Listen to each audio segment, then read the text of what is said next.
আপনি বলেছিলেন আপনি হার মানতে জানেন না, আবার আপনি এটাও বলেছেন যে আপনি হারেননি, আপনাকে জোর করে হারানো হয়েছে। যুক্তি তর্ক তার তার নিজের জায়গায় থাকবে, তবে কি ব্যাপারটা জানেন তো? এত বছরের আপনার পলিটিক্যাল কেরিয়ার, আপনি কিন্তু খুব লড়াকু নেত্রী ছিলেন। আমরা সেই হিসেবে আপনাকে সম্মান করেছি, একটা সময় সম্মান করেছি, সত্যিই করেছি, যে এত লড়াই করে আপনি এই জায়গাটা তৈরি করেছিলেন। কিন্তু আপনি নিজে হাতে সেই জায়গাটাকে এমন অপমানের জায়গায় নিয়ে গেলেন যে আজকে আপনাকে বরখাস্ত হতে হলো। আপনাকে আজকে বরখাস্ত হতে হলো। এটা আপনার জন্য কতটা লজ্জার জানি না, এটা আপামর জনগণ, পশ্চিমবঙ্গবাসীতে যারা আপনাকে ভরসা করেছিল তাদের জন্য যে কত বড় লজ্জা, তাদের জন্য যে কত বড় ইনফ্যাক্ট আজকের ডেটে রিলিফও, এটা আপনাকে আমরা বলে বোঝাতে পারবো না।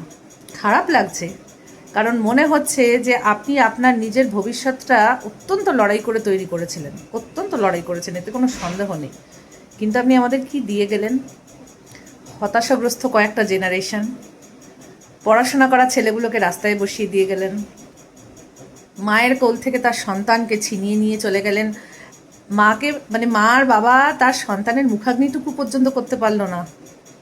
কী যে যন্ত্রণা, কী যে জ্বালা আপনি আমাদের দিয়ে গেছেন, কী যে অপমান আপনি আমাদের দিয়ে গেছেন, আপনাকে বলে বোঝাতে পারবো না।